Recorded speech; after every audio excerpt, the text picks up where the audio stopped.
Welcome to Engage Training, where we help college students engage their campus with the gospel of Jesus Christ. Engage Training is a ministry of Texas BSM. Each video includes a discussion guide in the video description. Let's dive in.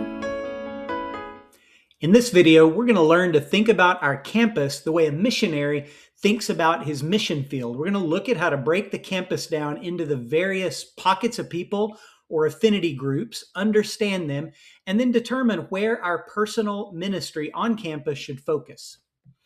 The question I know you've had to grapple with is, why am I at this school? There may be a lot of reasons. Maybe it's your dream school or your fallback school. Maybe it had the major you wanted. Maybe it's close to home or far from home. But the Bible actually tells us why we live where we live at this time. In Acts 17, 26 to 27, it says that from one man, God made every nation of men, that they should inhabit the whole earth. And he determined, get this, the time set for them and the exact places where they should live. God did this so that men would seek him and perhaps reach out to him and find him, though he's not far from each one of us. See, you are not at your school by accident. God determined that you would be there at this time for a purpose. And part of that purpose is so that through your life, people might seek God and maybe even find God. Part of your purpose of being at your school is to be a missionary to people at that school. Here are a few terms or big ideas that we're going to look at in this video. The first are pockets of people or affinity groups, all the various segments of the campus. The second is campus mapping. How do we find and understand each of those groups? The third is the idea of a circle of influence, or your oikos, your household, the people who you have connections with and can influence. Fourth is personal ministry. Where is it that God has you giving your ministry energy toward? And the last one we'll just preview is the idea of a discovery Bible study, getting people who are far from God into the Word of God.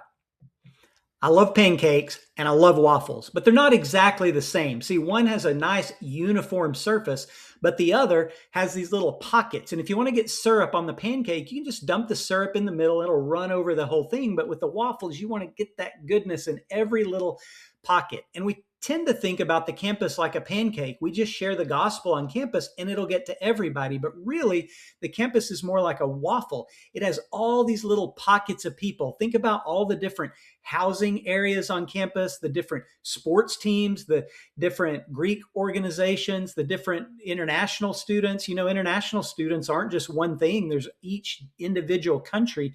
And a lot of the people in one pocket may not relate to people in the other pocket. So if we want to get the gospel to the whole campus, we need to get that goodness that's the gospel into each individual pocket of people on the campus.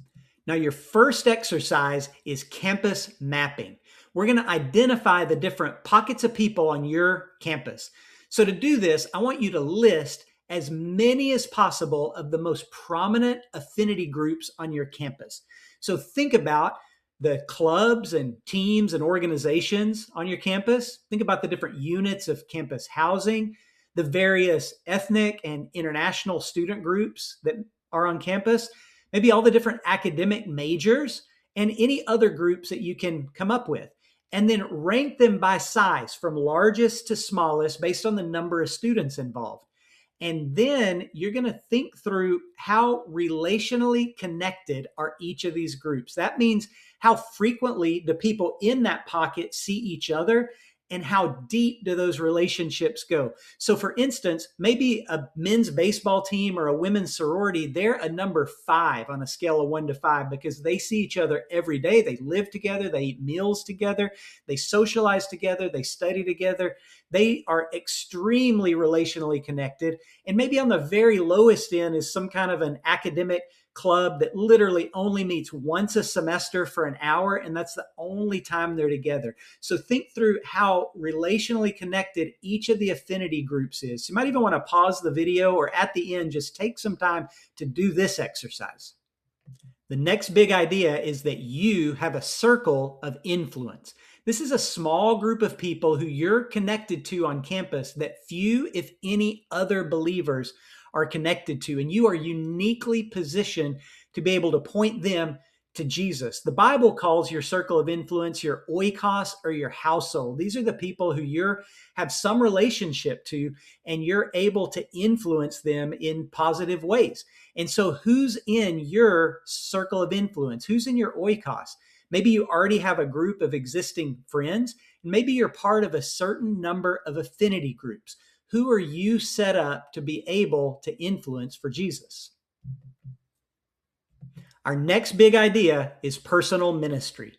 A definition is to intentionally use your areas of influence to strengthen believers and to meet not yet Christian friends so you can point them to Jesus. I believe every Christian is meant to have a personal ministry on their campus. And so one of the purposes of this video is to help you figure out where on campus God wants your personal ministry to be. Now, your next exercise is identifying your personal ministry. Which pockets of people are you going to focus on? So to start, ask yourself, what affinity groups am I already a part of? Write those down, list those down. And then a second question is, what are other affinity groups that you could naturally or easily engage with?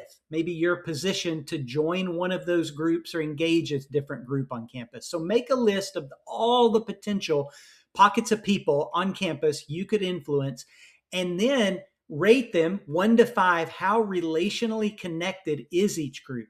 The reason this concept is important is if a group's very relationally connected, it's easier for you to build a relationship with one of them. And if, for instance, you start having spiritual conversations or Bible study with one person in that group, then they're likely to connect you with even more people in that group. It's more strategic to be in more relationally connected groups. Once you get these listed, then take some time and prayerfully ask God, which of these groups do you want to be the focus of my personal ministry? And choose maybe 2 at most where you're going to give your best time trying to point people to Jesus. Now, here's a really cool visualization of affinity groups and personal ministry. So on the left, in the center, in the red, is a Christian fellowship. So this could be your campus ministry or a group from your church. And each of you throughout the week, you're going into various mission fields, different pockets of people, and you're living out your Christian witness there, and you're pointing people to Jesus. You're coming back, and the group strengthens each other. Well, over time, over the course of a semester or a year, in your mission field, you start to point people to Christ. You're answering spiritual questions. Maybe even some people start to meet Jesus. And on the right side, you can see the impact is that small pocket of Christians in all the various pockets of people, all the different mission fields are impacting larger and larger groups of people. It's so cool what this kind of ministry can do to a campus. Well, once you've identified your personal ministry target or field, what do you do next? Well, you just hang out there. You spend time there. You build friendships and get to know people. You're open about your faith. You let people know that your faith in Jesus is important to you. And you ask a lot of great questions. Tons of questions like, hey, what's your spiritual background? Are you interested in spiritual things? What do you believe about God? What do you think is important in life? What are you looking for in life? If you could ask God any question, what would you ask? Could I share my story with you or about an experience I've had? Would you be interested in a group that discusses the Bible and the teachings of Jesus? You know, most people, if you're just open and not pushy or judgmental, most people are really happy to have these kinds of conversations. And when you do, you're looking for a very specific kind of person. You're not looking for just anybody, but for the handful of people who at that time are actually open in going a little deeper or talking about spiritual things. Those are the people in your pocket of people who you want to focus on.